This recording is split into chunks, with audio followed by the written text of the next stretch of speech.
So as it'll be recording the drafting portion. So any questions about Christoph's use of rhetorical strategies?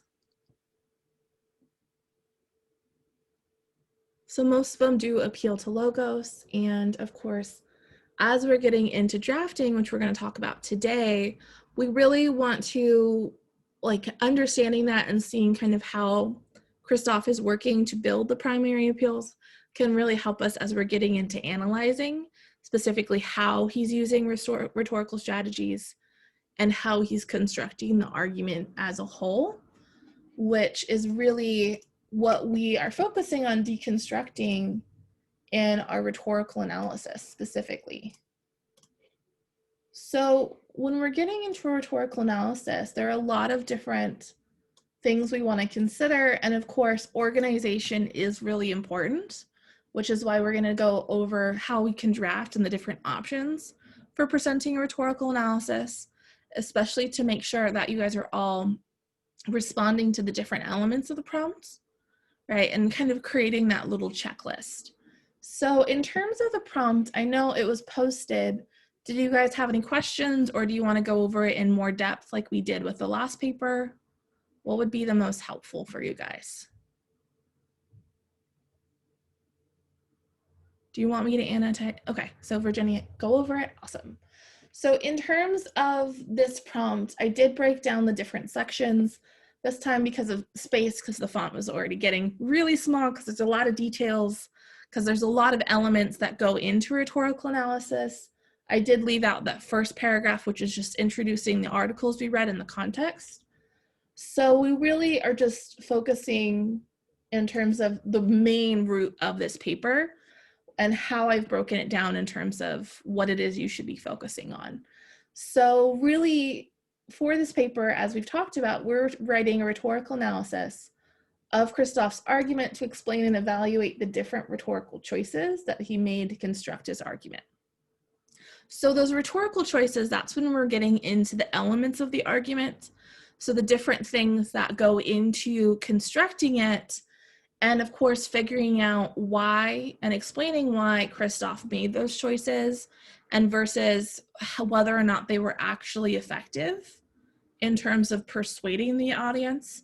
Because what we can notice when we're writing a rhetorical analysis is the overall argument may be persuasive. However, when we look at certain claims, and if we look at certain pieces of evidence or strategies, they may not be as effective by themselves versus how effective it is for the overall argument. So we really want to look at the different parts to really break down, right, how an author is putting an argument together and figuring out that why. So in terms of the instructions, right, this paragraph right here is really breaking down what is a rhetorical analysis,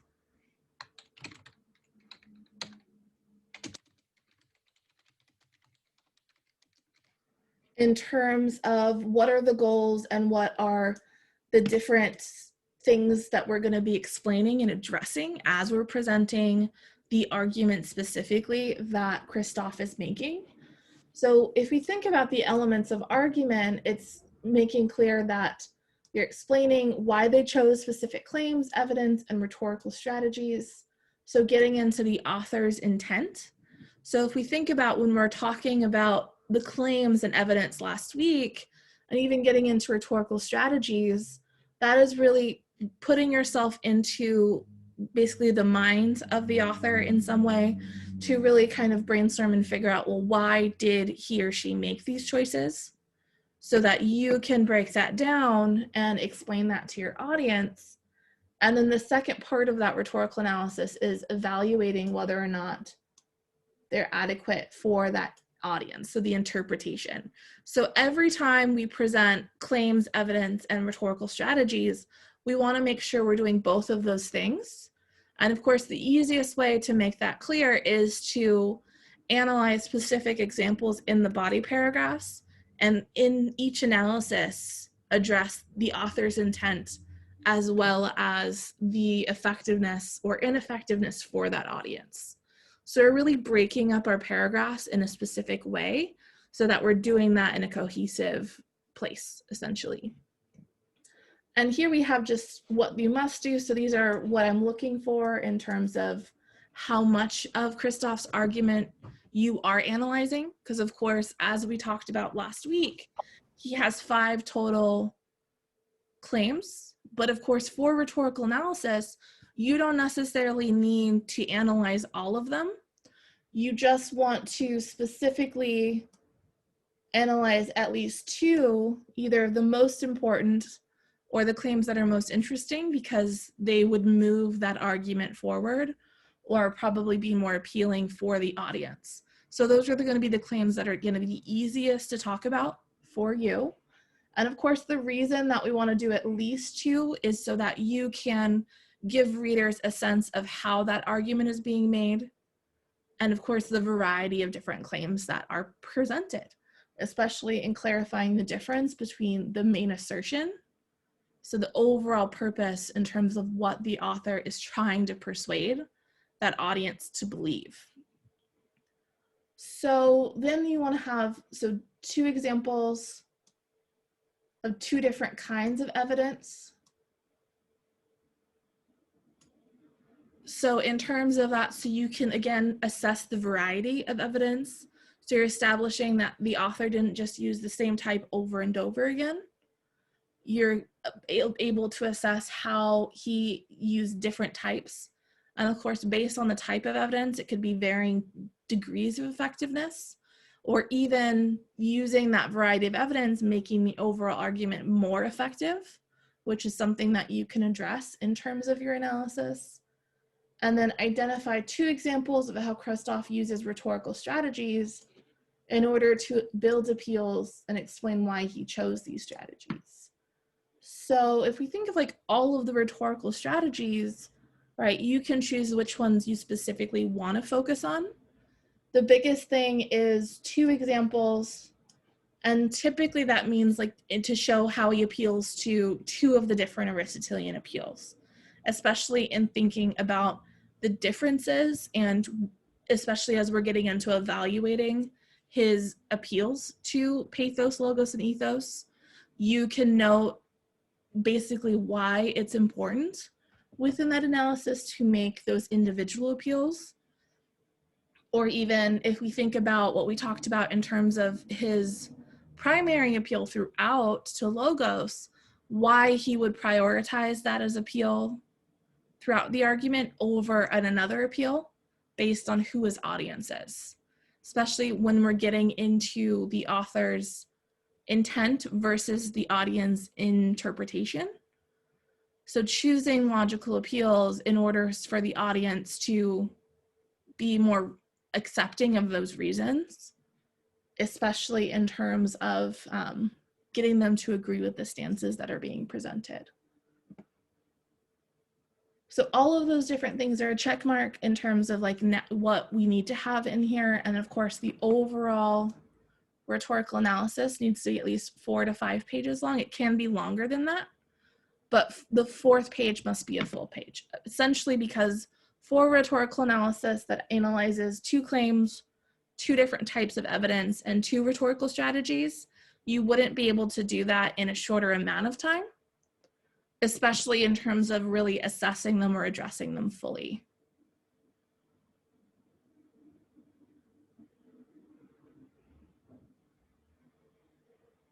So this, in terms of your question, Val, the prompt is on Canvas as well. So it is part of this week's module, but I will be posting the slides onto Canvas after class as well. So any questions about kind of how many things you need to analyze in terms of breaking this down? So if we think of like how we would break this into paragraphs, since we know that we need to analyze 2 claims, 2 pieces of evidence, and 2 rhetorical strategies, the easiest way to really separate that for our planning purposes is knowing that there are going to be roughly 6 body paragraphs. There could be more depending on if your paragraphs are getting long, when your analysis is getting longer, or if you want to analyze, say, more rhetorical strategies. However, you're not required to have any more than that. And that'll help you get to that 4 full page, because of course that would make this an 8-paragraph paper in terms of how it's presented. And then of course I have on here, so certain things that I'm looking for successful papers. So that's more organizational of how you're constructing a rhetorical analysis in terms of indicating that in your thesis statement.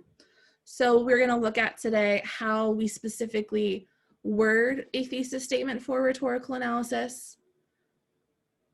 So of course, if we think about it, there's a lot of information here. So really we want to condense it and just indicate that we're going to be talking about claims, evidence, and strategies. However, we don't necessarily have to present the specific ones we're going to be talking about in our thesis. Our thesis just needs to indicate what elements of argument we will be analyzing, and we can get more specific in our topic sentences. So that's a really good way of condensing, because of course it's not an argumentative thesis we're making, right? We just want to introduce that we're analyzing Christoph's argument itself. So other things I'm looking for, so how you organize the individual paragraphs into a cohesive whole in terms of how you're connecting it to Christoph's overall arguments, present appropriate examples of evidence and analyze them, demonstrate a thoughtful understanding of your source material. That essentially means that you're showing that you understand the source material and that you're thinking specifically about what Christoph was doing versus maybe your thoughts or opinions about his points themselves. So really that is really showing objectivity, because when we think about a rhetorical analysis, one really important thing that can help us put all of this together and make sure that we're explaining the author's intent and evaluating it fully is to remain objective when analyzing each example. So that can go a long way, especially if we consider that objectivity being important because you are not necessarily the target audience. So when you are presenting your analysis as objective, you are taking that step back and assessing based on somebody else and showing that thoughtful understanding of what is going on versus your emotional or logical reaction to the points that are being presented. So the easiest strategy to remain objective and make sure you're analyzing and explaining fully is to use third person and essentially never use first person. Because when we use first person within analysis, it can come across too much of as a critique, which is of course more opinion based, as well as it can sometimes lead us to not fully explaining our different points, primarily because you're just making a statement that you know or you understand without necessarily anticipating like if other people are making that same connection. So using third person throughout. So if you think about it, as we start drafting and even throughout the revision process, making sure you're not using any of the first person pronouns. So essentially the only place that there may be first person would be in a quote you're taking directly from Christoph's article. Because if he uses first person, that's fine. You can analyze that. It's mainly as you're talking about the article and you're assessing the different examples, you don't want to use first person at all. So like the easiest way, even when you're revising, because sometimes it's hard to get the wording out as you're analyzing, is after you complete your draft, you can do a Control F, which is a control search function, and look for I, look for me, my, our, us, and even you, because that can be really discerning or disarming specifically for an audience. So that would be a good way of locating like where and how many times in your paper you might shift to those other pronouns, so then you can then go and change them to be written in third person. But the overall goal is for that final draft to be in third person specifically. And then, of course, demonstrate variety of sentence structure, thoughtful word choices, careful editing for conventions of correctness. So essentially just making sure that each of your sentences are presented as clear as possible in terms of this. So any questions about the prompts or the different grading requirements, the different things I'm looking for, or any concerns about it? Awesome. So in terms of our schedule, so our original schedule is for the outline to be due by the end of the day tomorrow. So because we did not have class on Monday, is that still good for you? So essentially you'd have the rest of the today and then all of tomorrow to work on that outline. And that outline is essentially just planning out your tentative thesis, your topic sentences for the 6 body paragraphs, and your textual examples for each of those body paragraphs. So is that enough time for you guys, or would you prefer to push it back a little bit, knowing that the rough draft is due, which I put the wrong date on here, so sorry. The rough draft is due at 8 a.m. on Monday because we're going to be conferencing all that week. So essentially, like, the more we push back the rough draft being done, so make it Friday possibly. So what do you guys think? Do you agree that would be like early Friday or the end of day on Friday? Like, because it really depends on like when you'll get feedback from me on your rough drafts. Oh, sorry, on your outlines. So we could either make it, if you want to do it Friday, noon on Friday or midnight on Friday, depending, so noon. Okay, so if you guys agree with the noon, you can do a thumbs up. So noon on Friday. Since, you know, we're going to try to make this a democracy. So I'm getting a few noons on Friday. I love how like Val's laughing at my democracy comment, I'm assuming.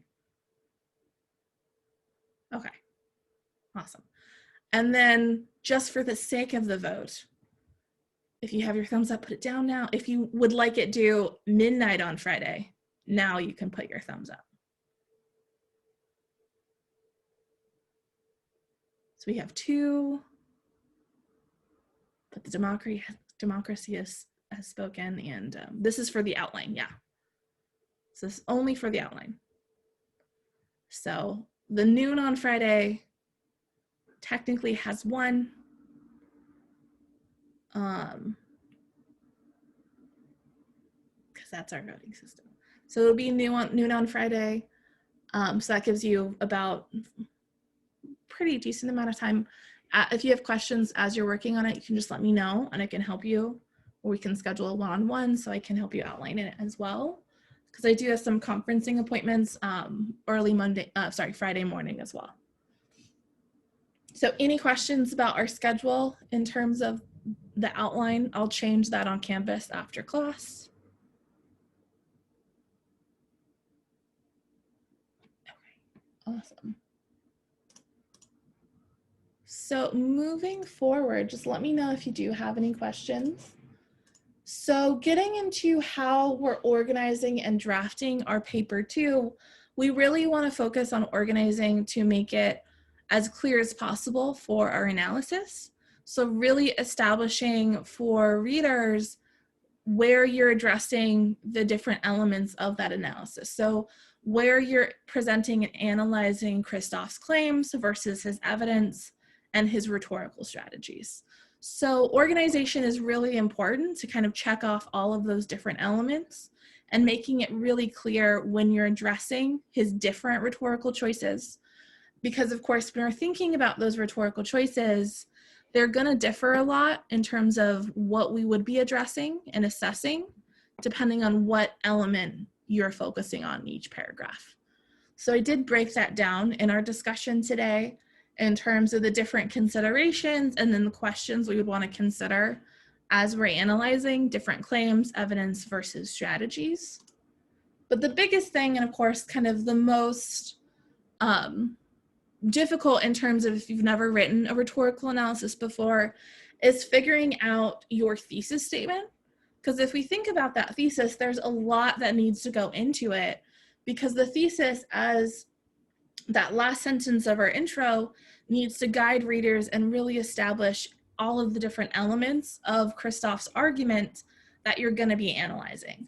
So you want to be really strategic in terms of how we're introducing all of these different elements. So if we think of this, like, we need to make it very clear that our essay is focused on Christoph. So in terms of a strategy for that, for rhetorical analysis, the easiest thing that we can do is make sure that Christoph is the subject of the thesis. So that's a really good way of indicating to the audience that you are just focusing on what he presented and you're not focusing on anything else. So that is going to be really key here.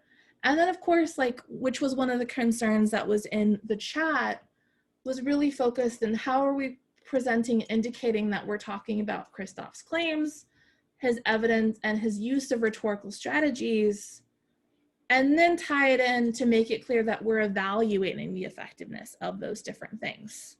So there's a lot of them, right? And the biggest thing to know is we just have to indicate and connect the language of argument to establish that we're going to be talking about them. So these are our key words that we want to include in terms of how we're including those in our thesis statement.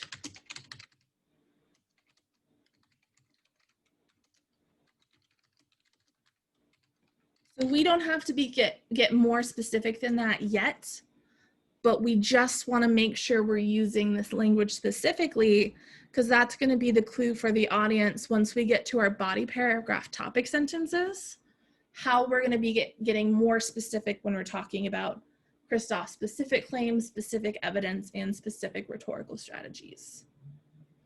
So really, if we think of just like getting those keywords in there, that is really what we're looking for in our thesis statement in terms of how we build a rhetorical analysis thesis statement. So I do have a number of examples.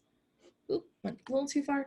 So if we think about these sample thesis statements, right, they're pretty short and to the point, which is really what we're looking for in terms of a rhetorical analysis thesis statement, because the wordier it gets, right, either the more you've narrowed the focus, or the kind of the wordier it gets, the more likely it's going to become confusing in terms of that connection, or the syntax might indicate something unintentionally. So James has a question: can we mention analysis or rhetorical analysis in the thesis statement? So that's a really good question. So typically, for when we consider a thesis statement, we wouldn't want to include analysis or rhetorical analysis, primarily because that would be what we're doing, and we want to kind of step away from what we are doing. So there's like a difference, which I know we haven't talked about. There's a difference between what we call a project statement versus a thesis statement. So a project statement would be a statement of what you are doing within this paper.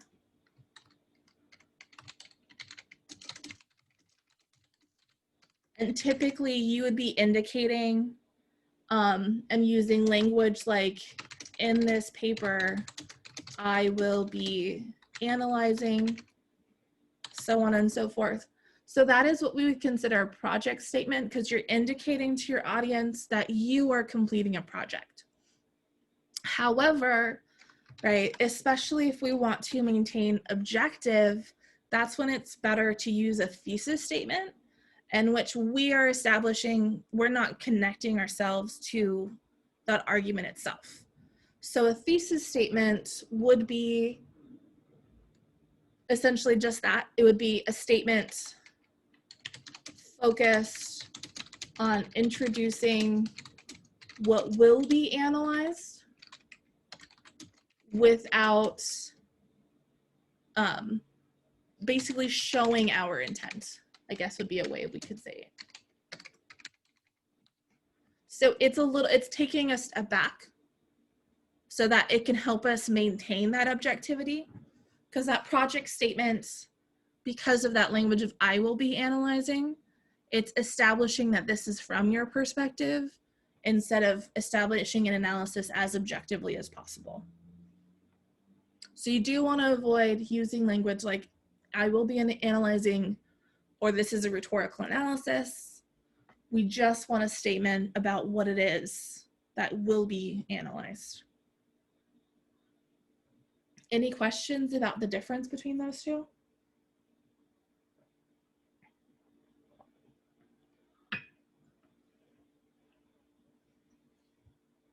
Okay. So in terms of this, these three examples are examples of different ways you could word that thesis statement. And of course, these aren't the only examples. There are other ways we can get more variety. But the biggest thing we're looking for is, as we note, Christophe is the subject of each of those sentences. So that's something that we want to make sure we're looking for. So when we get to the action, so the action being constructed, so the verb versus appeals, we're establishing that he's the one completing this action, which is giving that distance. So it's not our opinion about how he's doing it, he is just doing it. And then we're indicating so that we have the phrase through his use, so that as what we call a prepositional phrase.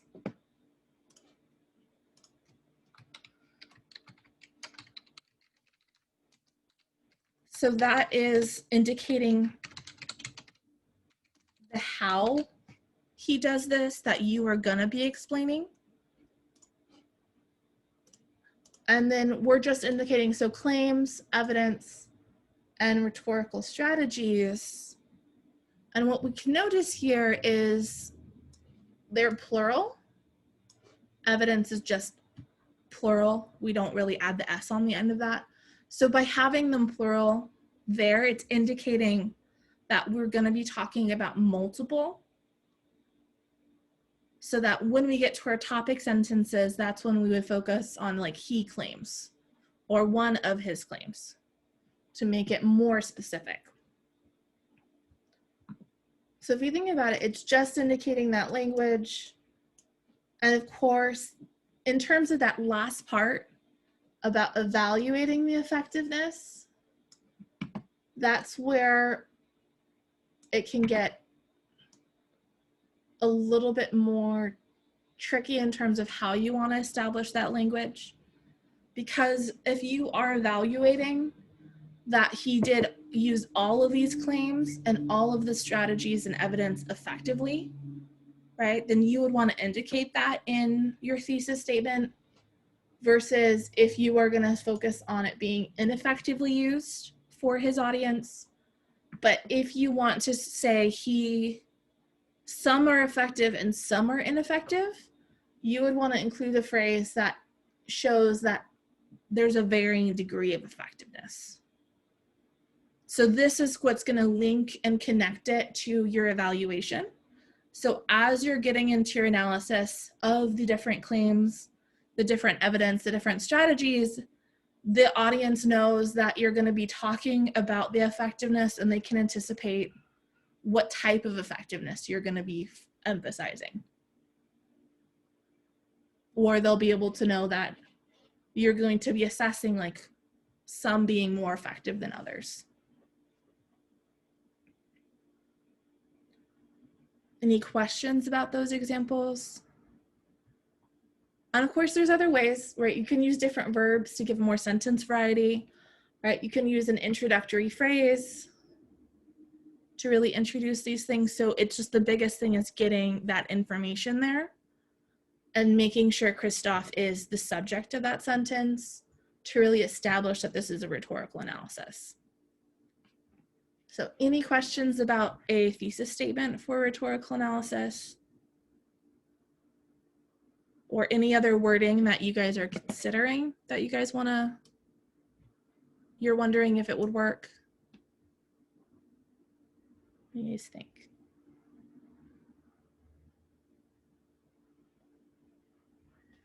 If we think of like other options, if we want to have a dependent clause or a dependent phrase, we could say using claims, evidence, and rhetorical strategies, Christoph effectively persuades readers that they should wear masks. Right, so I can shift it around. I still have like the key parts, but now in this example specifically, I chose to introduce them as an introductory phrase, specifically a dependent phrase. So this would be an example of a complex sentence versus these other ones would be considered simple sentences. But you could also use a compound sentence. It's really up to you depending on how you want to emphasize your analysis. So once you've figured that out in terms of your thesis, then we can start to put this together. Because of course, for the outline that's due now at noon on Friday, you just need a tentative thesis so that I can give you feedback about how you're phrasing your thesis for your rhetorical analysis. And then of course we get into the drafting itself. So looking at our introduction, right? Our introduction, even though this is a rhetorical analysis, it still follows that upside down triangle organization because we want to still narrow the focus, right? Really set up the context for the analysis we're presenting. And of course, the conversation that Christoph is entering into, especially in establishing the relevance of his argument and why specifically we're talking about his argument. So the broadest point for this introduction would be where we have that hook. And that hook, similar to our last paper, is where we're specifically introducing that broader topic. So setting up this conversation surrounding the debate surrounding wearing masks. So what is going on? What is the current events that led to this argument, or the reasons why this is being addressed specifically? Especially if we think about if readers had this argument wouldn't have been made in the past, and readers in the future who maybe aren't living through this moment might not be aware. So we need to really establish that context so readers in the future, no matter how long later, would be able to understand. Another context could be, right, if we want more options, is talking about argumentation. So that as an option is really setting up what it is we're talking about and what it is we're going to be analyzing. So that would specifically focus on the importance of arguments and how they're constructed to be effective for readers before we narrow our focus to Christoph as the example that we're analyzing. So we have those two different options. And then of course, the most important part for setting up the context after that hook is introducing Nicholas Christoph, the title of his article, and his main assertion. So considering, like, if we think of the prompt itself that was asking you to identify it, but then mainly analyze his claims, evidence, and strategies, what that means is we want to identify that assertion, that argument early, because we're not analyzing the argument itself. We're analyzing how the claims and evidence and strategies work to build that argument and if they're effective for the audience.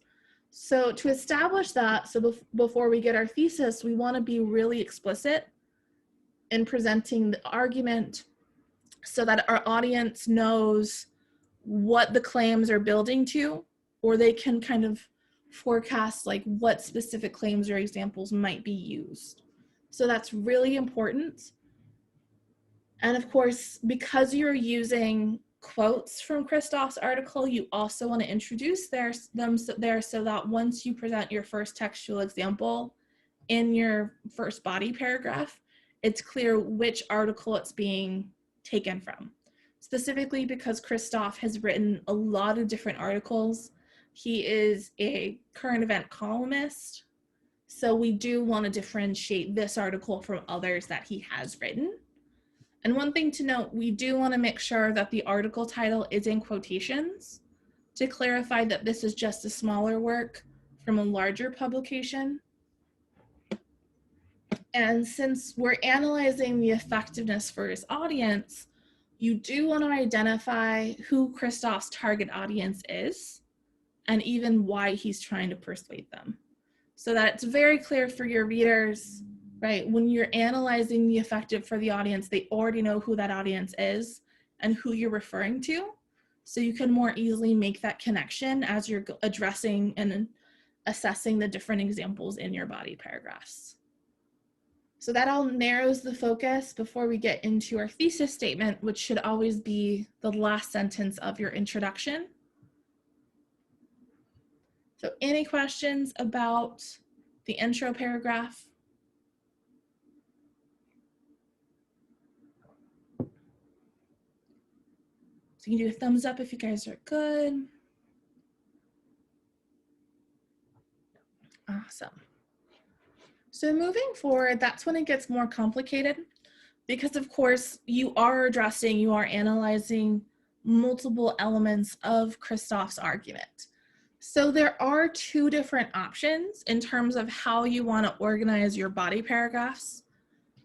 So if we think of this first option, right? So if we notice the order, it's addressing both claims and then both evidence and both strategies. However, in the second option, right, there's that more of that separation between them.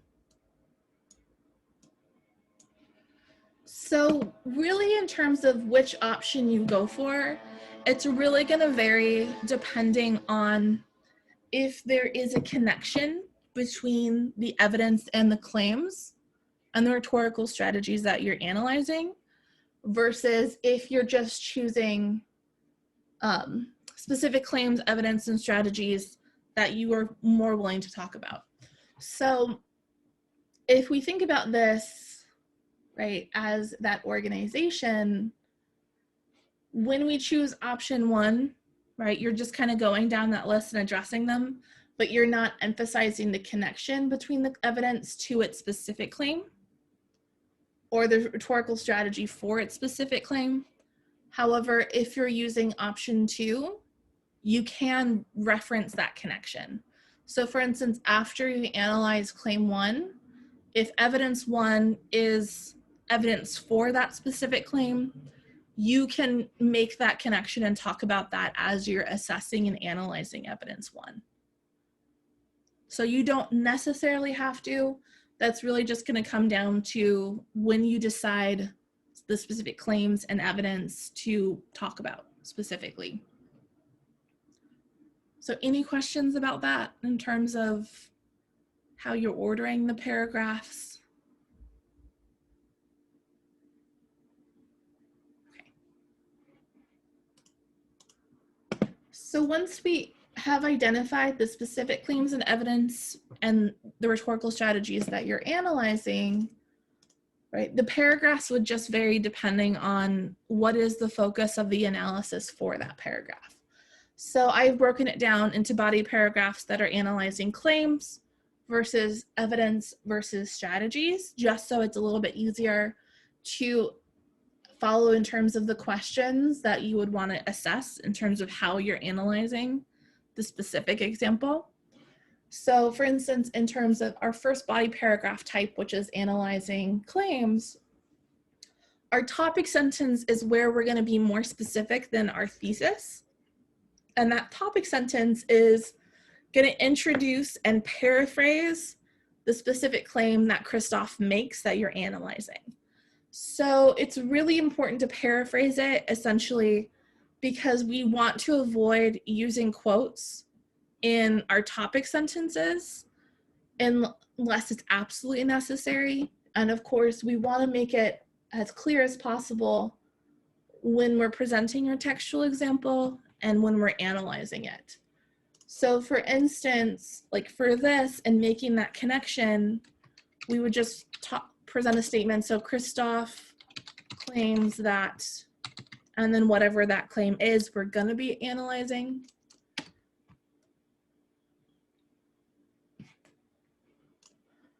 A good strategy in making your rhetorical analysis as clear as possible is very similar to in our thesis statement, always having Christoph be the subject of each of the topic sentences to make it very clear that we're focused on his claims or what he's doing, and really center it and make it very clear that that is the purpose of each of those body paragraphs. So that is something that you can look for as you're planning out your essay or even as you're revising, making sure that his name is used in all of the topic sentences to really enhance that connection.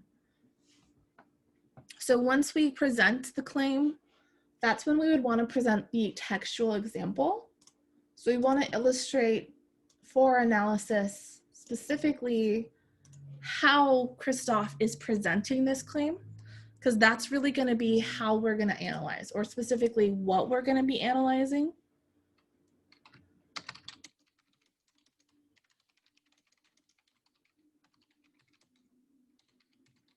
And it's really important to have a textual example for rhetorical analysis because the wording and like the phrasing choices are really important for showing your audience how the author was constructing or presenting this point. And of course, figuring out how we can analyze and make those connections, especially in terms of word choices, connotations, right? If you think about for claims specifically, getting into whether or not the claim was explicit or implicitly presented. So if your textual example is of the explicit claim, then you can focus on the language of why did he word it in that way? How did he word it to be so direct, and making that to make that claim as very clear as possible. And of course, even if it was implicit, it's even more important to have that textual example to really show and explain how that textual example is making that implicit claim. So how did you get that claim from that example more specifically, if it is implicit? Because we don't want to just state that it is, we want to really show our audience and do that work in terms of really breaking it down for them. And of course, since this is our first paper that is requiring textual examples, you do want to make sure to integrate and use MLA in-text citations. So as a general rule, when it comes to integrating a quote, the quote should never be its own sentence. So there typically should be some type of introductory phrase or expression that's setting up the context of the quote or the context of how you're using the quote or what you're looking at in the quote. So that's a general rule of thumb. I know some of you used in-text citations for your first paper. Have all of you guys used MLA in-text citations before? Is that something you guys are familiar with?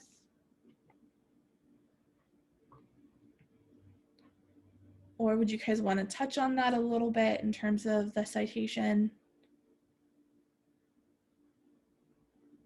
What do you guys think?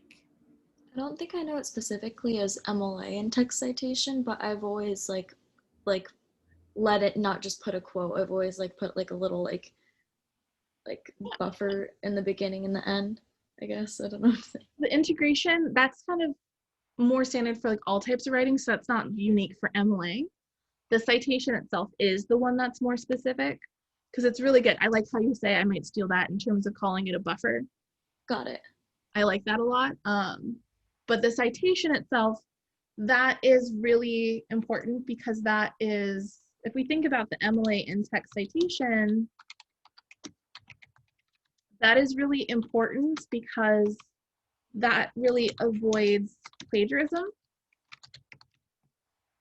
So say you're making an argument when you're citing or using something from anybody, you always want to have the citation so it's very clear where it came from, so you can never be accused of plagiarism, especially in terms of so everyone could be able to find where you got that quote from. This is especially important when you are paraphrasing,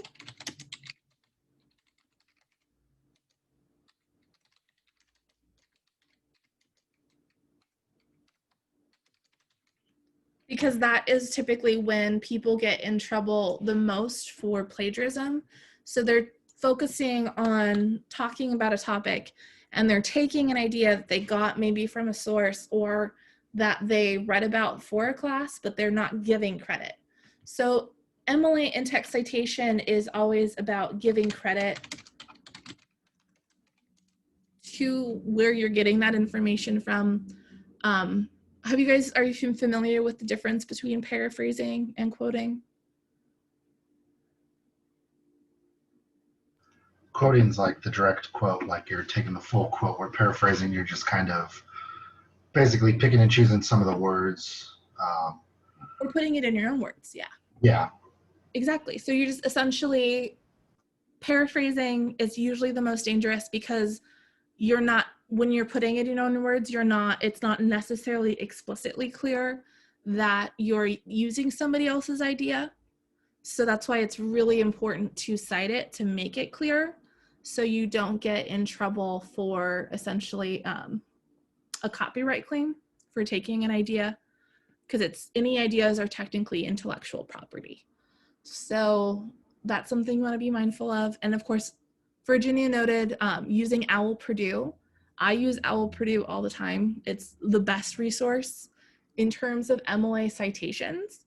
They really break down like how you do MLA citations for so many different types of sources, because honestly, they keep adding them and it's hard to even as a teacher keep track, because now you can even cite a tweet, which is crazy. So there's so many options for how you do citations and to make sure that you're giving credit properly. So the biggest thing with an MLA in-text citation is it's always referring back to the works cited page.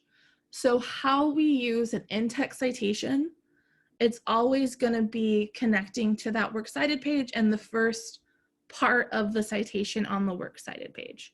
So if we think about most types of citations on the works cited page, if we think about like for the example of Christoph's article, so when you are presenting a citation of an article from a other publication, whether it's online or even a print publication, you always begin with the author's name. So for instance, if we wanted to think of like Christoph's, what his works cited page citation would start, it would be Christoph, Nicholas. We do periods between the different elements of the citation.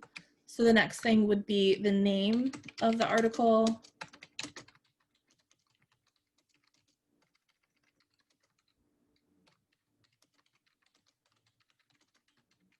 One thing to note is you do want to mirror, so however the author capitalized that title, we want to maintain the same capitalization.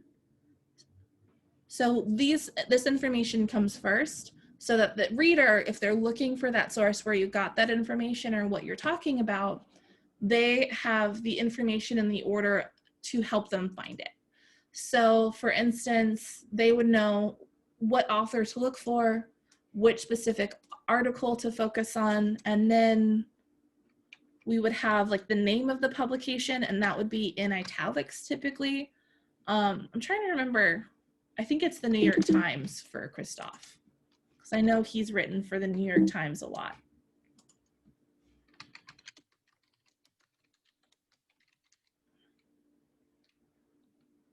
And then it would be the typically the publication date.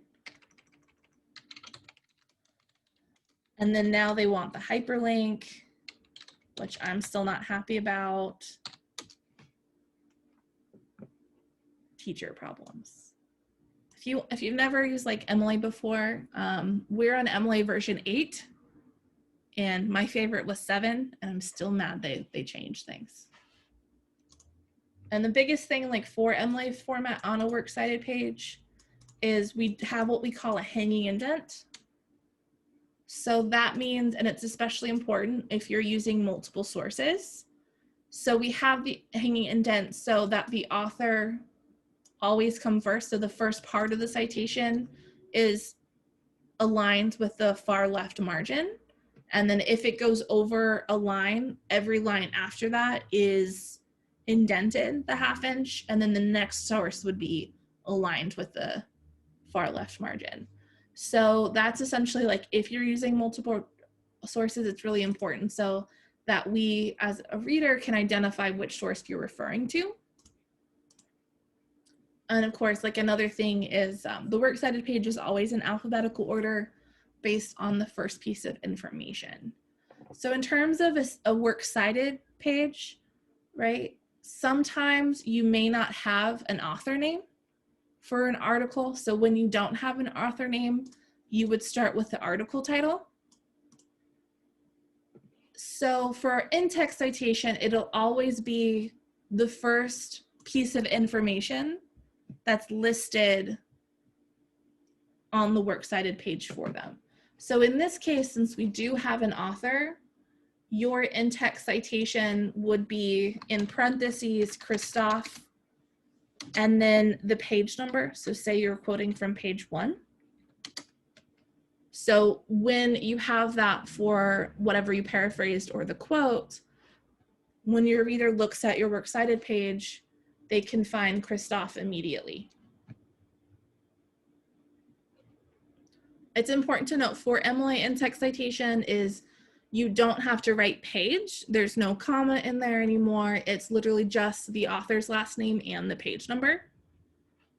And then one thing to note is the citation should be at the end of the sentence before the period. So in that case, like if we think about your quote, even if you're ending that sentence with the quote, you would not have a period inside the quote. You would have the period outside of the quotation, after the citation specifically, because that period is working as a guide. It's indicating to the reader that what you're citing is what comes before that period, which is why it's really important. And we have the citation at the end of the sentence. So say you have the quote, which I'm not going to integrate it properly. So say you have the quote, you end the quote, and then you are adding commentary or, blah, blah, blah about it, right? You wouldn't have the citation right after the quote. You would have the citation essentially right after what you've added at the end of that quote. Was that confusing? No, that makes sense. Okay. It's like, I only have so much space on this PowerPoint to add my little notes. Question for the citations. For the date in that's the date that he wrote it, correct? Correct. So the Okay. date you wrote it is important, especially in terms of sometimes we'll see like they use the same title over again or somebody else. So it just really helps to identify which version you're looking at, especially in terms of if the version has been edited, because sometimes it'll be published online and then they'll make revisions if they made a mistake or if they want something. So you have like the original publication date to show like which version you're looking at. Okay. And then for online sources, do they still want that whole like date access thing at the end? Remember that was like a random thing that I got from like my last English class. He's like, this is a thing now. I was like, what? That was more MLA version 7. Okay. So now instead of like the access date, it's more of the hyperlink. Okay. So Yeah, that's your old teacher is probably using the old MLA version. I know it can get kind of confusing. That was like a year or so ago, because we still use the hyperlink for it, because like, you know, it was online articles, but then you just had like the date accessed. Like it was the hyperlink and then the date accessed. It's also a little Or different online sources. I don't know. It's super confusing. Like I gave you a copy of it. So if you got a copy as a handout, you don't typically need to include include the access date. Okay. So that's usually more important for like a research paper or an annotated bibliography. But as like a traditional MLA format, I don't believe it's required for most citations for MLA 8. There might be a few that have like, of course, like break the rule because there's always like an exception. Yeah. I don't know. It was weird because there was some things that were considered books, but it was an online book, and then there was like, I was like, what? That threw me for a loop. I didn't understand it. And then you get into like the medium, so the medium of the publication, so adding web. But yeah. MLA 8 doesn't necessarily have it because you have the hyperlink instead. Okay. They made like little changes.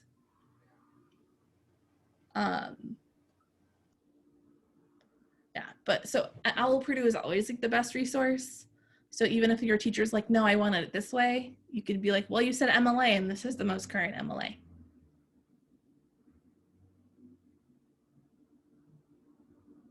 Yeah. Makes sense. They do a really good job. So in terms of like an in-text citation, so like in the case, so it's not for like this article, but say for another class, you're using a source and there is no author and you just have the article title because it was maybe like written by a staff writer, or it doesn't have a title in terms of like who like it was published by. In terms of the in-text citation, in that case, we would just have the first 3 words of the title, and that would be the in-text citation.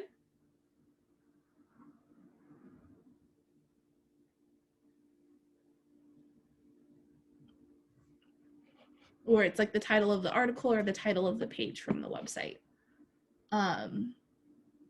Yeah, for in-text citation, it does vary a little bit.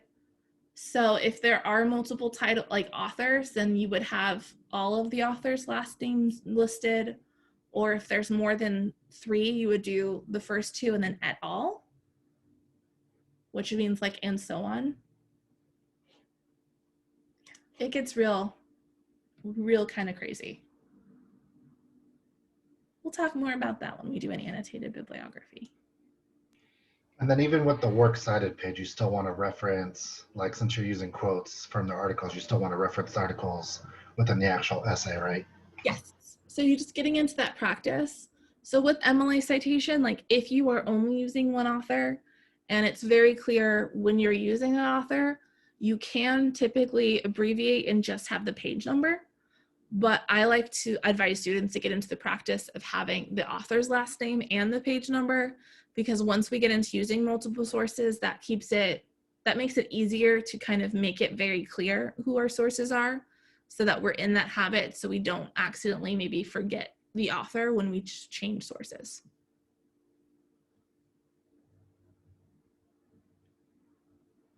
Any other questions about MLA and text citations? So with like the quote integration, MLA still has like the other quote editing guidelines. So if you're taking a part out of a quote, you can still use an ellipses. Or if you're editing the quote, you could use the brackets around what you changed. The biggest thing is just having that proper MLA citation.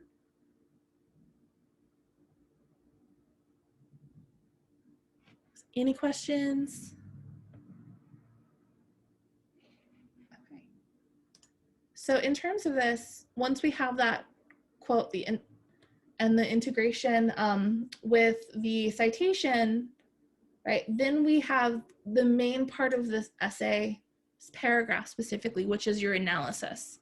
So if we were charting each paragraph, your analysis should be the largest part of each of your paragraphs. And one way that you can help to maintain that is to avoid having more than one quote in each body paragraph. Because as a general rule is we want to analyze every quote we present, and the analysis should be at least 2 to 3 times the length of the quote itself. So the more quotes you add, the more you have to analyze. So it's kind of just easier for rhetorical analysis, just keep it to the one quote and then focus on really breaking it down. Because what happens, what I've seen is students try to present too many quotes and then they don't analyze them fully. So it turns into an incomplete analysis. So in terms of how you're breaking this down, you do want to order it in your analysis. So starting with the author's intention. So what type of claim did he use? Why did he use this claim? And how was he hoping it would build his argument? Versus, was it explicit versus implicit in terms of the reasoning why he would make that choice? And then you would end with the effect on the audience, which is the effectiveness. So you would assess specifically, is it effective or ineffective, and explain that why. So that is the most important part. You can't just state it's effective. You really need to present the reasons and really break down like how the audience would react or respond to the claim. And that could be focused on the claim itself, or it also could be focused on even the wording used in the claim. Especially if we're thinking about Christoph, sometimes he, as you guys noted last week, he uses very strong descriptive language. So we could talk about how that descriptive language and how it can create that reaction, which could make it more or less effective for that audience. So it's really breaking that down in those different sections and then making sure that you're analyzing both the intention and that effect. So any questions about like how we would organize a paragraph analyzing one of Christoph's claims? Any concerns about that? Okay. So moving forward, our next option is analyzing the piece of evidence. So the beginning part of that changes pretty much the same. It stays pretty much the same. The only difference is the language that we're using as we're introducing the different points. So making it very clear when we're talking about evidence versus claims. So one way that we could do that, we could say like, to support his claim, Christoph uses, and then what's the type of evidence that he uses. It could be uses, not type today, a quote from a Hong Kong doctor. I think that's where he was from. So we're emphasizing that relationship. So that is indicating that you're talking about evidence. But you could also, in terms of other expressions, to present evidence for his claims would be another expression that you could use. Or you could begin, Christoph uses a quote from Hong Kong doctor to work as evidence for that claim. So really emphasizing that using a prepositional phrase or even an infinitive phrase. So indicating that in the topic sentence, and same as with the claim topic sentence, we know again, Christoph is the subject to really reinforce that connection. And then similarly, right, we would then go to our textual example and our quote integration again before we get into our analysis. So the structure stays pretty much the same because it's always better to present the example first before you analyze and talk about it. So for the intention, we get more specific for evidence. So like, what is the type of evidence? Specifically, like most importantly, why did he use that evidence? And then what is the relevance of that evidence? Because if the evidence is not relevant for his argument, then that's something that can make it less effective. And then we would get into the effect for the audience in terms of how they would view that evidence and why it would be effective. And in terms of this, if you were wanting to say that the evidence was ineffective, in terms of the effect on the audience, you could mention specifically like what evidence would have worked better.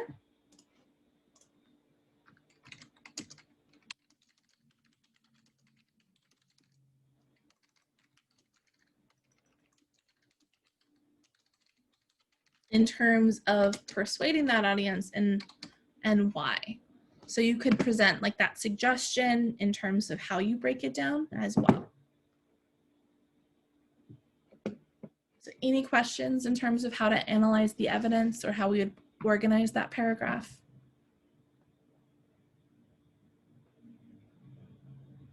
Or any concerns? Thumbs up if you guys are good.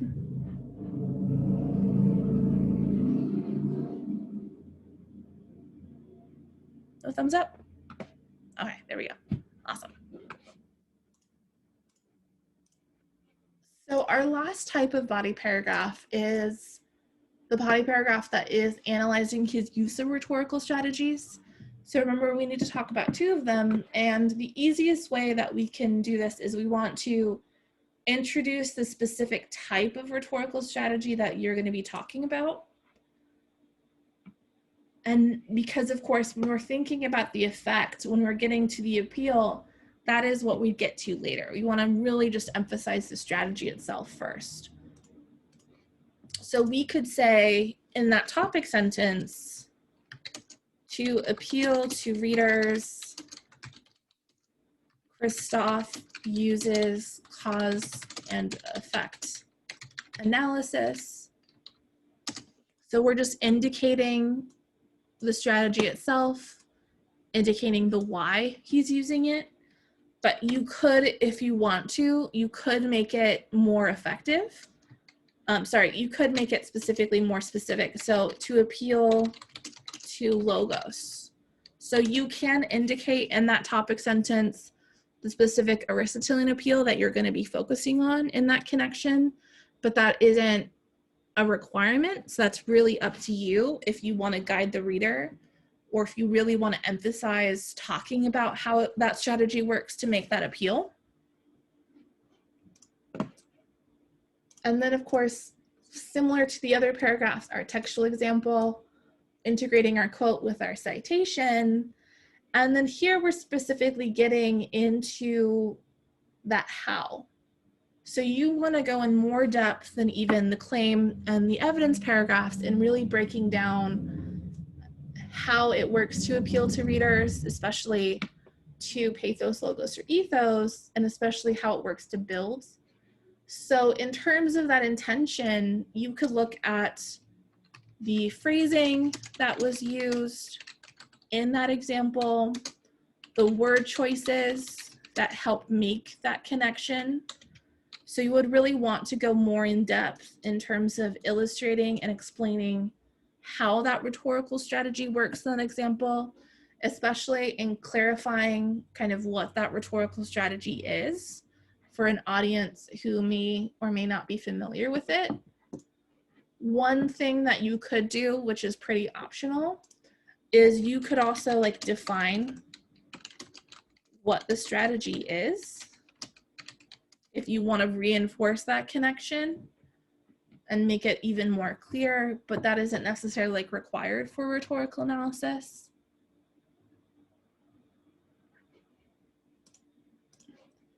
And then getting into that effectiveness for the audience. So how it works to appeal to them, does it fail to create that proper appeal, or is that appeal even not enough based on the use of this rhetorical strategy? Or if we think about it, if it could fail to appeal to them if the author wasn't detailed enough, or if we think about this example of cause-effect analysis, if the author didn't present all of that, the logical chain of events for that causal chain, so it could be ineffective because it's leaning towards a slippery slope fallacy instead of an actual rhetorical strategy. So we really want to break that down and explain it. Any questions about how we're assessing it? One thing to note for like this paragraph specifically is if you are using a strategy that the author uses frequently, you still want to keep it down to like one textual example, but in your analysis of that author's intention, you could make a note that this author uses the strategy frequently, and really note like why he uses it so frequently throughout the course of his argument itself. Any questions? You guys good? Okay, awesome. So moving forward with our conclusion. So our conclusion would mirror our introductory paragraph. So that's when it would get to more of our standard organization like we did in our last paper. So again, you want to restate your thesis. So really clarify that you're not going to be presenting any other examples from Christoph's argument, that you're not going to be specifically breaking it down or analyzing it anymore. So that really is important for rhetorical analysis as that visual and of course rhetorical clue that you're going to be bringing this to a close. And then of course you do have options again to broaden it back to that overall topic so it mirrors your introduction. So if in your introduction you began with the context about the basically situation surrounding wearing masks, you want to end it there again. So why his argument was important for this conversation, or even why in terms of it's important to consider how this argument is made in order to persuade people within this debate. You could also be more general and just talk about like the importance of analyzing arguments. So analyzing arguments in terms of so that you're not persuaded by ineffective arguments, or so that you can think more critically about how you are constructing an argument yourself. And even getting into why the construction of an argument needs to be strategic in terms of really appealing to an audience. Like there are a lot of options there, and you can use a variety depending on how you opened up your introduction and what you want to emphasize. The biggest thing in terms of to keep in mind, like for all of the paragraphs you're focusing on, is to maintain that objectivity as we've noted. So since you're not necessarily the target audience, really focusing on assessing and explaining Christoph's choices and of course why it would be effective for that target audience. So just reinforcing that through all the different paragraphs. And of course, the easiest way, as we've mentioned, is using that third person. Reinforce that Christoph is the subject by making sure he's the subject of your thesis and your topic sentences, and that you're even just like reaffirming that these are his choices or his audience is a really good way of doing that. Any questions about drafting or about the prompt?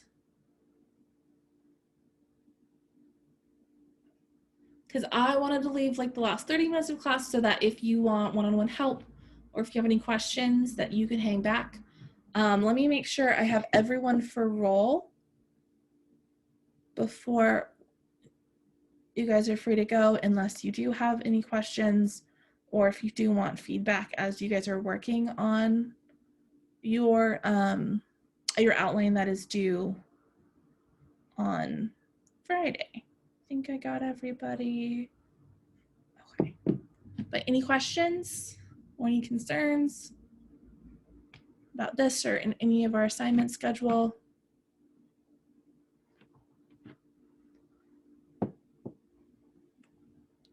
So there's conferences next week, correct? So conferencing is next week. So I did have a question. Schedule it? So the outline is due by noon on Friday. So it's not due at midnight, so it's noon. The rough draft for the the second paper is due at 8 a.m. on Monday. And we're going to do individual conferencing next week. So we do not have any class meetings next Monday or Wednesday. So you should be able to schedule your conference using ConferZoom. So that is live now. And the appointments availability blocks are open. So you just want to make sure to schedule that for the time that works best for you guys. Any other questions?